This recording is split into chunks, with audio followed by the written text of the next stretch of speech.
예수님이 누구신가는 우리 그리스도인들은 이미 신앙생활을 하면서 들어서 또 성경을 통해서 또 웬만큼 다 알고 있는 사실이지만, 그럼에도 불구하고 우리가 다시 한번 믿음의 주 예수님이 어떤 분이신가, 예수님에 대한 정체성을 우리가 확실히 알고 믿음 생활을 할 때 더 주님 앞에 온전한 영광 돌리는 삶을 살 수 있을 것이다 하는 생각이 듭니다.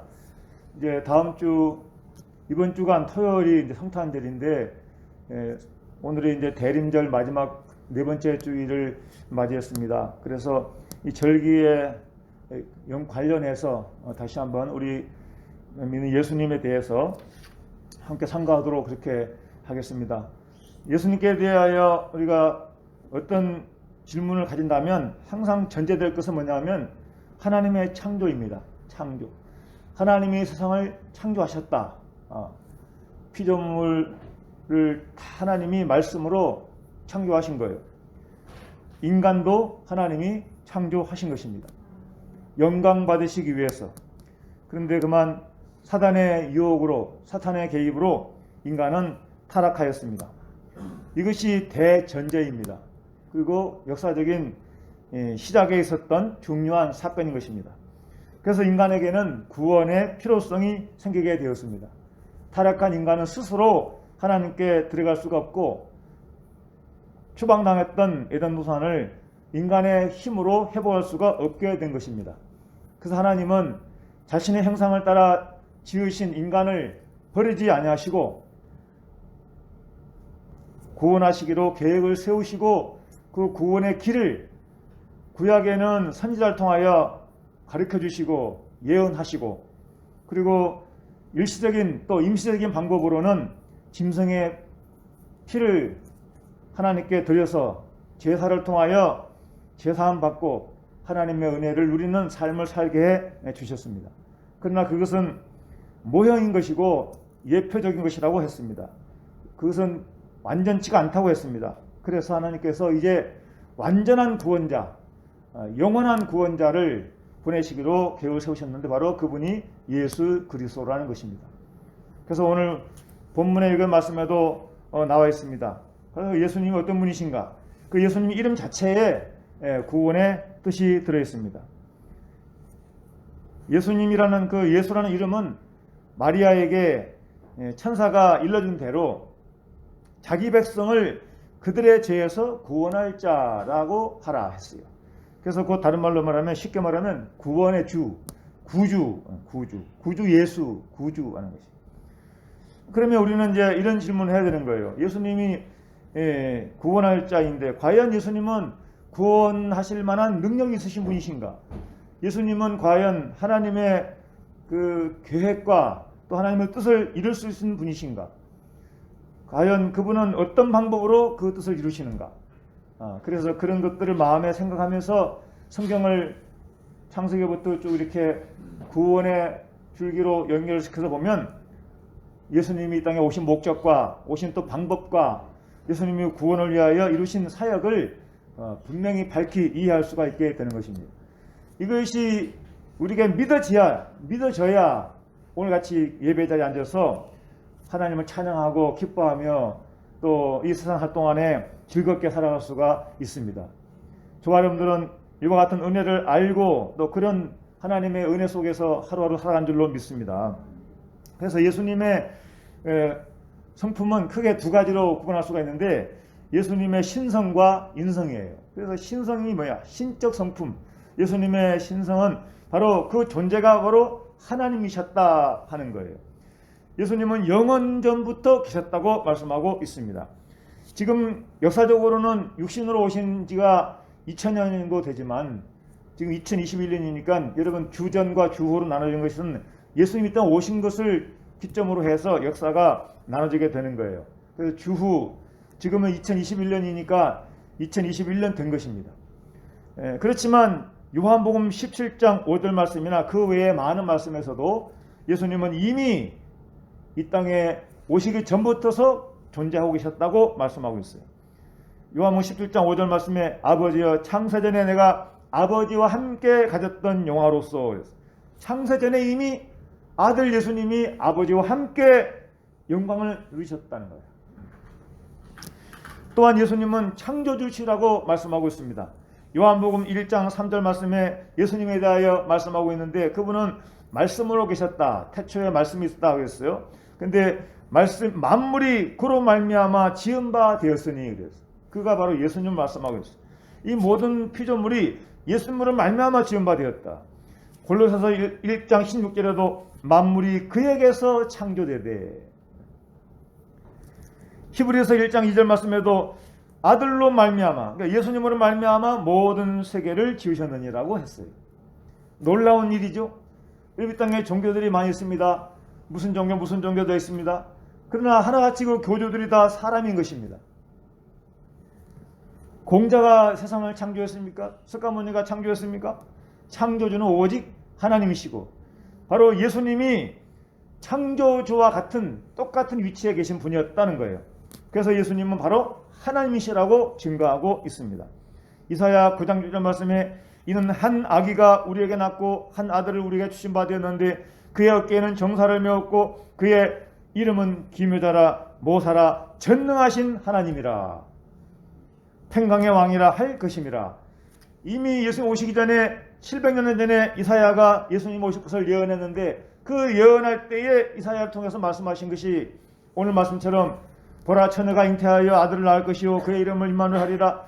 임마누엘 오실 것을 예언도 하셨고 그 아기 예수가 바로 하나님이시다라고 말씀하고 있는 것이에요. 그래서 우리 기독교의 신비 삼위일체의 교리가 다시 한번 여기서 우리가 믿어져야 되는 것입니다. 어떻게 예수님이 인간으로 오신 분이 어떻게 또 하나님이 될 수 있느냐? 성부, 성자, 성령이 삼위일체시다. 다른 시간에 우리가 상고했기 때문에 삼위일체의 신비를 우리가 받아들이고 믿어져야 진정한 그리스도인으로서의 신앙생활을 할 수가 있습니다. 요한복음 10장 30절 말씀에도 예수님은 자신에 대해 증거할 때 나와 아버지는 하나이니라 그랬어요. 예수님이 자신과 하나님이 하나라는 거야. 그래서 삼위일체가 여기서 형성이 되는 거야. 하나다는 거예요. 유대인들이 예수님을 십자가에 못 박도록 한 그 제목이 신성모독이었습니다. 신성모독. 그러니까 그들은 유일신, 그러니까 유일신, 구약의 유일신 개념은 삼위일체를 몰랐고 단일신으로 말했기 때문에 여호와 외에는 다른 신이 없는 걸로 철저하게 믿었어요. 그러니까 삼위일체의 신비를 구약에는 잘 몰랐던 거예요. 그러니까 예수님을 하나님의 아들이라 그러고 내가 아버지와 하나라 그러니까 예수님을 신성모독으로 고발하고 공개적으로 재판에서 십자가에 못 박도록 이렇게 한 거예요. 그것이 어떻게 증명이 됩니까? 예수님의 십자가의 죽으심 이후에 부활로서 예수님을 반대하고 따르지 않았던 사람들도 그래서야 알게 되는 거예요. 그래서 마가복음에 보면은 백부장이 그를 보고 이는 진정으로 하나님 아들이다 라고 인정하는 것을 보게 돼요. 저와 여러분들이 믿는 예수님이 하나님인 것입니다. 창조주 아버지 하나님이 계신과 동시에 또 창조사에게 함께했던 아들 예수님이 바로 하나님이시라는 것입니다. 그러니까 예수님을 우리가 구원의 능력이 있으신 분이시고 우리를 위하여 능히 죄에서 또 사탄의 권세에서 세상의 환난에서 건져줄 수 있는 능력 있는 분이라는 것입니다. 예수님이 하나님과 같은 능력이 없으시면 우리를 죄에서 구원할 능력이 없고 사탄의 권세에서 건져낼 능력이 없는 것입니다. 그러나 예수님은 하나님이시기 때문에 우리에게 얼마든지 필요한 은혜와 능력과 기적을 행하실 수가 있는 것입니다. 오늘 성탄절에 앞서 생각하는 것은 예수 그리스도의 인성이에요. 예수님은 분명히 하나님과 같은 똑같은 능력과 권세를 가지셨지만 또 그의 성품도 하나님과 똑같으시지만 이 땅에 오셨을 때 우리와 똑같은 사람으로 오셨습니다. 인자라는 말은 성경에 불어 80회 이상 나옵니다. 사람의 아들로 오셨다는 거예요. 예수님은 우리가 잘 알다시피 동정녀에 탄생했습니다. 일반적인 사람의 출생과 다르게 결혼 관계가 아닌 하나님의 성령으로 잉태되었습니다. 요셉과 마리아는 약혼한 사이, 종혼한 사이로서 아직 정식적인 결혼상을 하기 전에 하나님은 성령을 통해서 그에게 마리아에게 잉태하게 하셔서 육신의 몸으로 이 땅에 태어나게 하셨습니다. 예수님은 그래서 인간의 죄의 유전자가 없으신 거예요. 사람으로 나셨지만 아담의 피가 아닌 창조주의 신성을 소유한 그리고 죄가 없으신 몸으로 태어나게 된 것입니다. 그래서 요한일서 3장 5절 말씀에는 예수님은 아무 죄가 없으시다고 말씀하고 있습니다. 이 예수님이 우리에게 많은 것을 가르치시고 보여주셨습니다. 신약성경의 마태복음, 마가, 누가, 요한복음은 사복음서는 공히 예수 그리스도의 이 땅의 구원사역에 대하여 가르치시고 증거하고 있습니다.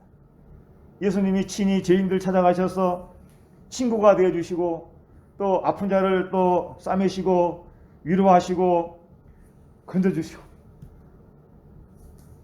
인간의 능력으로 해결할 수 없는 많은 질병의 문제, 인생의 문제들을 예수님께서 다 해결해 주셨습니다. 예수님이 공생했다 하셨던 모든 일은 구원받는 주의 백성들이 누릴 수 있는 축복의 역사를 보여주고 있는 것이에요. 쉽게 말하면 병든 자가 예수님의 안수로 치료받고 눈을 보지 못하는 떠서 눈을 뜨지 못하고 보지 못하는 시각장애인도 예수님 만나서 눈을 뜨게 해주셨어요. 이와 같은 기적은 지금도 얼마든지 일어날 수가 있다는 거예요. 성경은 보다 더 영적 진리를 강조하기 때문에 때로는 육신의 눈이 멀어도 영의 눈을 열어서 창조주 하나님을 보게 하시고 하나님을 기쁘시게 하는 믿음의 삶을 살아갈 수 있는 은혜를 주세요. 여러분, 안요한 목사님은 처음에는 어릴 적에는 눈도 잘 보고 건강했는데 청년기 이후 지나면서 눈이 멀어졌잖아요. 그래서 처음에는 원망도 많이 하고 하나님 앞에 불평도 많이 하고 좌절과 우울감 속에서 인생을 포기하려고 하기도 하고 그랬지 않습니까? 안요한 목사님 참 저는 그전에 영화도 봤어요. 영화 나왔는데 근데 그가 그 눈이 어두워지고서야 기도 중에 하나님을 이제 만나게 되고 은혜를 받게 되고 변화가 왔어요. 근데 나중에 이제 우술이 발달해가지고 그 수술을 하면 눈을 보게 해줄 수 있겠다고 했대. 그 수술을 하려고 하는데 그 목사님이 거절한 거예요. 나는 오히려 시각장애가 되고 나서 하나님을 만났고 영의 눈이 열려서 지금까지 보지 못한 세상이 알지 못하는 그러한 참된 기쁨과 능력을 맛보았는데 오히려 나는 지금 이렇게 사는 것이 내게 더 은혜다라고 수술을 거부했답니다. 참 이와 같은 그 은혜가 어디서 생겼겠습니까? 그런 힘이 어디서 생겼겠냐? 하나님의 초자연적인 능력, 그 은혜만이 이런 일을 가능하게 한 것이죠. 여러분, 예수 믿어도 성경 말씀에 모든 기적들이 믿어지지 않거나 또 예수 믿어도 참된 기쁨이나 평강을 누리지 못한다면 아직 예수님을 제대로 못 만난 것입니다. 여러분, 이 땅에 우리를 구원하시러 오신 예수님을 인격적으로 만나고 영적으로 만나고 삶의 변화가 일어나시기를 바랍니다. 그래서 제가 가끔씩 강조하는 것 중에 하나가 주님 만나야 된다는 표현한 이유는 어떤 형태로든지 다 다를 수가 있지만 여러분 혼자 기도 중에 만날 수도 있고 정말로 고통 중에 환난 중에 지푸라기도 하나 잡고 싶은 그러한 간절한 심령 속에서 주여 주여 부를 때에 하나님께서 임재하셔서 만나 주실 수 있고 우리 인생에는 이와 같은 주님 만나는 그런 변화가 꼭 필요해요. 그러면 여러분 우울증도 염려도 근심도 능히 극복하고 뛰어넘을 수가 있는 것입니다. 제가 지난번에도 사륙가서서 나온 그런 몇 분들의 간증한 것을 예를 들었지 않습니까? 북한에서 탈북한 김모 전도사는 예수를 믿고 지금 전도사가 돼도 여전히 거울 앞에서 하루에 1만 번씩 내 안에 있는 그런 그 우울증, 두려움, 낙심 이런 것들이 막 솟아나서 인생에 자꾸만 이렇게 부정적인 침해를 하기 때문에 그거를 떨치기 위해서 거울 앞에 서서 자기 눈을 쳐다보면서 내 속에 있는 어둠의 권세야 물러가라, 내 속에 있는 악한 마귀야 물러가라, 우울증아 떠나가라. 그걸 할 때마다 누르고 가니까 그게 10,000번씩 그게 10,000번씩. 여러분 그 10,000번 하려고 하면 적어도 1시간에 2시간을 이렇게 해야 된다는 것입니다. 바쁘니까 그렇게 10,000번은 못하고 요즘에 이제 몇천 번 한다 그래요. 제가 지난번에 말씀드렸지만 그렇게 10,000번씩 그렇게 할 필요가 어디 있겠어요. 여러분 예수님을 제대로 만나고 성령 충만하면 10,000번씩 안 해도 자유함과 기쁨을 누리게 되는 것입니다. 예수님을 불완전하게 믿기 때문에 그분들에게는 미안한 말이지만 좀 더 깊이 만나면 과거에 아무리 큰 상처와 큰 고통을 통과하면서 쌓인 것이 많다 하더라도 예수님의 능력은 모든 것을 다 단번에 깨끗하게 치료할 수가 있는 것입니다.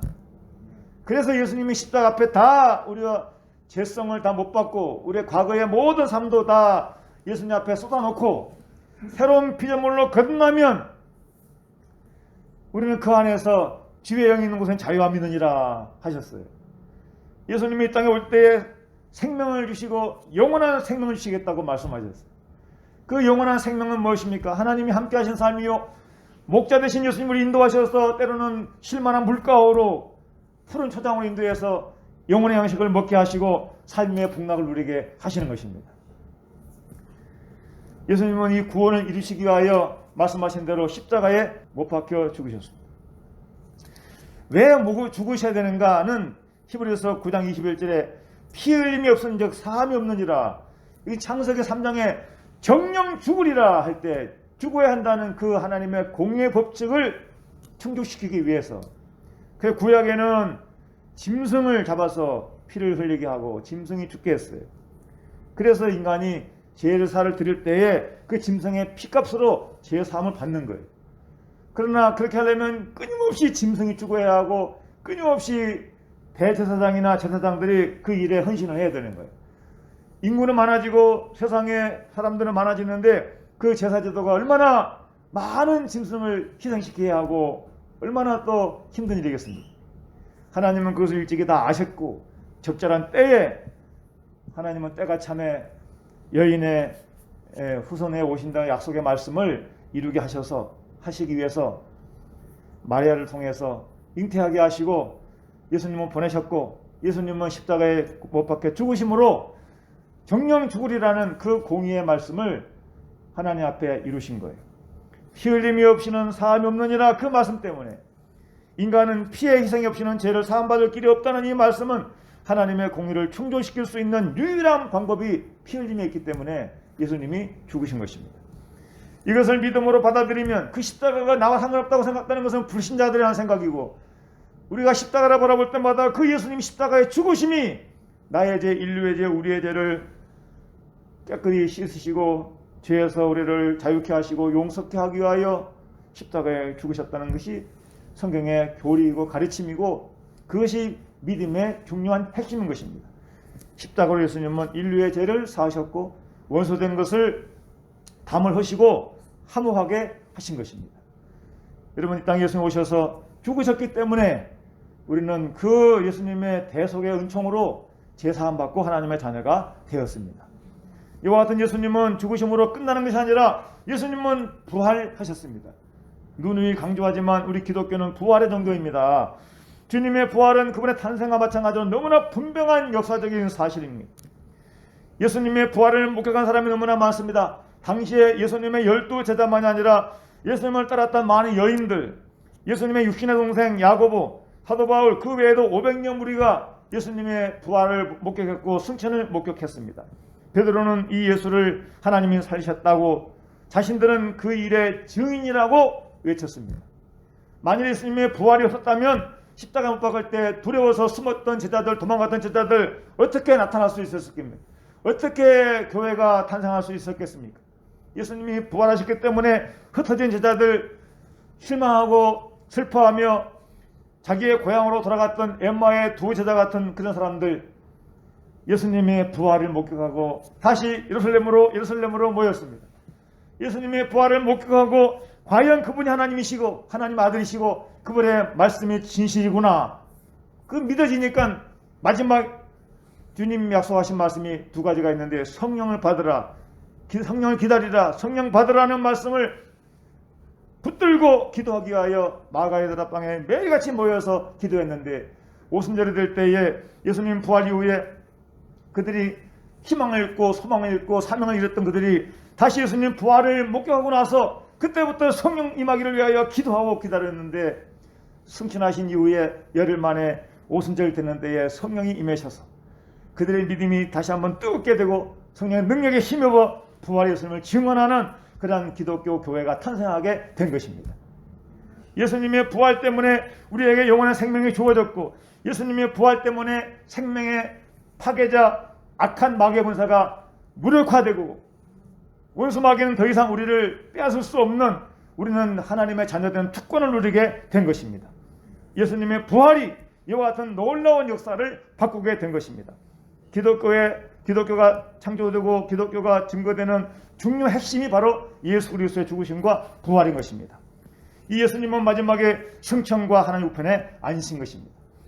예수님은 많은 사람들이 보는 앞에서 올라가셨는데 천사들이 증언하기를 왜 하늘로 하늘만 바라보고 있느냐, 주 예수께서 말씀하신 후에 하늘로 올려시사 하나님 우편에 앉으셨느니라. 예수님은 승천하시고 하나님 우편에 앉으신 것입니다. 이 하나님 우편에 앉으신 예수님은 본 그대로 오실 것이라고 말씀하신 거예요. 예수 그리스도의 재림과 영광은 마지막에 예수님에 대한 중요한 사실의 교훈이에요. 구약 성경은 예수님께서 이 땅에 오실 것을 말씀하셨는데 두 가지 다 말씀하신 거예요. 초림의 주, 재림의 주.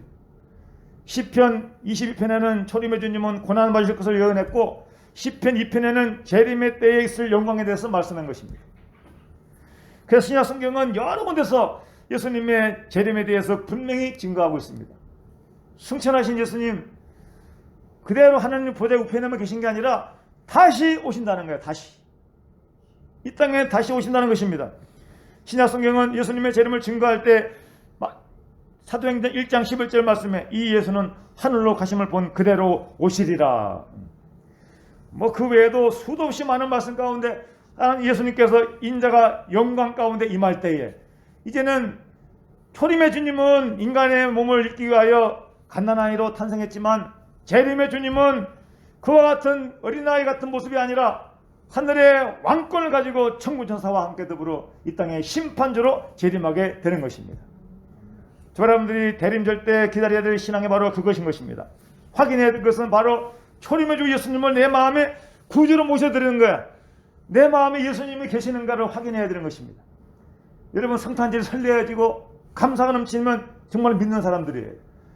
정말로 하나님 이 땅에 우리를 구원하시기 위하여 예수님 보내신 것이 믿어지면 성탄절이 큰 의미가 있고 하나님 앞에 영광 돌리는 그러한 기쁨의 축제를 우리가 누릴 수가 있는 것이에요. 그러나 여기서 끝나는 것이 아닙니다. 재림 예수, 다시 오실 주님. 예수님은 여러 군데서 말씀하실 때에 그날과 그 시는 알 수 없다고 그랬습니다. 언제 오실지 모르지만 중요한 것은 반드시 예수님이 오신다는 것입니다. 우리가 예수 오실 때까지 우리는 어떤 생활을 해야 됩니까? 예수 믿는 생활을 잘해야 되는데, 예수 믿으면 크게 세 가지로 해갈 수 있어요. 죄에서, 사망에서 건진받는 것입니다. 죄와 사망에서 건진받는 구원의 축복을 우리에게 주신 것입니다.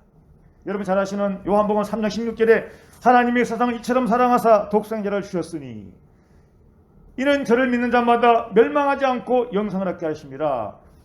죄와 사망에서 구원받는 거예요. 예수를 믿으면.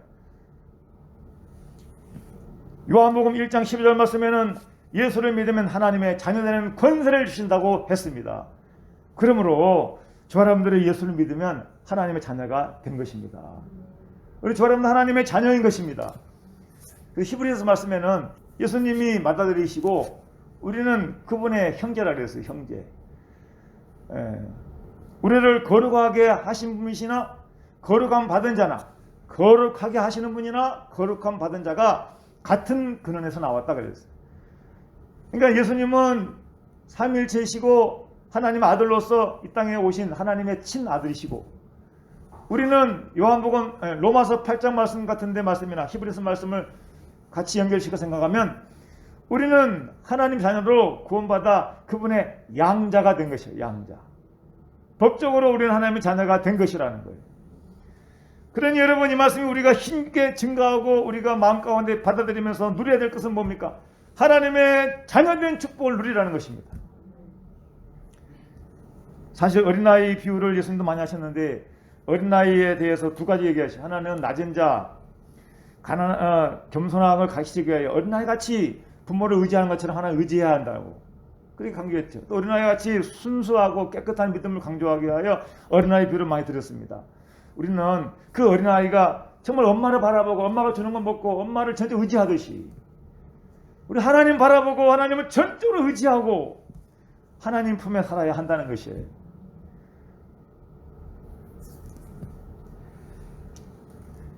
옛날에 어른들이 아이들 놀려주려고 말 안 들으면 야, 너 갖다 버린다. 너 다리 밑에 주워왔어. 다리 밑에 주워왔다고 놀렸어요. 그러면요 엄마나 아빠가 혼내면 무서워가지고 주워왔다는 게 진짜 주워온 줄 알고 엄마가 아닌가 그렇게 마음에 그런 두려운 마음도 가질 때가 있었어요. 여러분 우리는 하나님께서 우리의 아버지신데 사탄 마귀는 내가 어떻게 알아? 근데 봤어? 자꾸 그렇게 너 구원 언제 받았어? 나 자꾸 이렇게 물어보고 좀 환란이 오면 내가 하나님의 아들이면 이럴 수 있어? 하나님의 자녀이면 내가 그럴 수 있어? 그러면 자꾸 하나님을 의심하게 만들고 그러니까 이 하나님을 믿으면서도 의심하고 두려워하고 하는 것은 하나님의 자녀도 확신이 없는 거죠. 확신. 여러분 기도생활 가운데 성령 충만 받으시면 분명히 확신이 넘치지만 믿음이 떨어지면 온갖 걱정이 다 들어오고 하나님이 잘 안 보이고 신앙생활이 힘이 없어지게 되는 것입니다. 그러나 믿음 안에서 말씀을 통해서 믿음은 들으면서 나고 들으면 그리스도 말씀으로 말미암습니다. 여러분 자꾸 말씀을 들으세요. TV도 너무 안 좋은 거 보지 말고 좋은 것만 보세요. 좋은 거. 자꾸 이렇게 믿음에 대한 거 좋은 걸 보고 기독교 방송 보고 기독교 라디오 들으면서 기도해주고 그래야 요즘에 그 영상이 대세기 있다. 영상. 스펙터클이라는 말이 영화나 연극의 그 웅장한 장면을 스펙터클이라잖아요. 스펙터클. 그러니까 그거를 더 자극적이고 더 재밌게 만들기 위해서 혼신의 힘을 다해가지고 많은 돈을 투자해서 멋진 영상들을 만들어내는 거예요. 어떤 분야든지 간에. 사람들이 자꾸 빠져들어가. 근데 우리는 그보다 더 멋진 그러한 그 광경은 성경에 많이 있어요. 창세기부터 모든 역사 속에 하나님은 그때그때마다 능력으로 역사하셨는데 죄가 난무하면 하나님은 때로는 유황불로도 심판하시고 소돔과 고모라를 때로는 물로도 심판하시고 이 얼마나 아주 위험이 넘치는 두려운 그런 스펙터클입니다. 영광 중의 영광은 예수님께서 십자가에 죽으셨으나 부활하실 때 그 모습은 얼마나 영광스러운 모습입니까? 앞으로 우리가 다시 오실 예수님은 이와 같이 영광 가운데 재림할 줄로 믿습니다. 우리는 부활의 주님을 바라보고 다시 오실 재림의 주님을 바라보고 그때 영광 가운데 다 들림받고 하나님 나라에 참여할 수 있도록 늘 소망 가운데 살아야 될 줄로 믿습니다. 우리는 예수님께서 이 땅에 오신 것은 양으로 하여금 생명을 얻게 하고 더 풍성하게 하심을 했는데 예수 안에서 마음의 풍성함을 누리셔야 되겠어요. 기쁨이 충만하고 평강이 충만하고 때로는 물질도 주를 위해서 헌신하고 말씀대로 살면 물질의 복도 줄 줄로 믿습니다. 세상 사람들처럼 물질을 추구하는 물질이 우상이 되는 것이 아니라 하나님을 기쁘시게 하는 믿음 가운데 하나님 앞에 선하게 쓰임받기 위해서 우리 성도들의 자녀들이 다 잘 되기를 바랍니다. 하나님을 기쁘시게 하고 부모를 기쁘게 섬기고 그렇게 하기 위하여 이 땅 살 동안에 물질로도 풍성함을 주었지 않겠습니까? 우리는 우선순위는 중요한 것은 영적인 것이에요. 주님 안에서 이와 같은 복도 다 보장이 되어 있다는 거예요. 신명기 28장 같은 데 보세요. 하나님이 이 땅에 얼마나 주의 백성들에게 물질적인 복을 약속하셨는지 장막의 복, 또 소산의 복, 또 출생의 복, 또 건강의 복, 장수의 복 다 성경에 다 있는 거예요. 요즘 같은 데는 별로 설득력이 없는 것 같아요. 안 믿는 사람들도 의술로 의지하고 물질에 의지해서 건강하게 다 사니까. 근데 중요한 것은 예수 없는 사람들은 그 안에 영원한 생명이 없다는 것입니다. 언젠가 살다가 육신의 생명이 끝나면 그것으로 끝나고 영원한 무저갱에 들어가고 마는 것입니다. 그러나 예수를 믿으면 이 땅에 살 동안에도 내면에 영적으로 기쁨과 평강과 소망과 동시에 물질적인 복도 하나님께서 주시고 마지막 때 하나님이 우리를 영원한 나라에 들어가게 하시는 것입니다. 예수 잘 믿고 죄에서 구원받는 자, 또 하나님 자녀된 축복, 또 영원한 복락을 누리는 성도가 되시기를 주의 이름으로 축원드립니다. 이제 기도하겠습니다. 아버지 하나님, 오늘 말씀을 통해서 예수님이 누구신가 말씀을 상고했습니다. 우리가 예수를 믿고 있지만 한낱 예수님을 하나의 선지자로 또 종교들이 추구하는 어떤 교회 창시자로 그렇게만 믿는 손에서 머물지 않게 하시고 정말로 예수님이 하나님이셨고 우리를 구원하시기 위하여 육신의 몸을 입고 오신 분이라는 사실을 분명히 알고, 그래서 그분이 우리를 구원하시기 위하여 십자가에 죽으셨으나 다시 부활하셔서 승천하시고 앞으로 또 다시 오실 약속이 남아있으니 이 약속을 항상 기억하고 믿음생활에 깨어있는 성도가 다 되게 하여 주시옵소서. 주님, 돌아오는 성탄절에도 하나님의 은혜가 넘치기를 바라옵고 아무 힘들고 어려운 상황이지만 믿음으로 승리하는 성도가 될 수 있도록 주여 인도하여 주시옵소서. 믿사옵고 사랑 많으신 예수님의 이름으로 기도드리옵나이다. 아멘.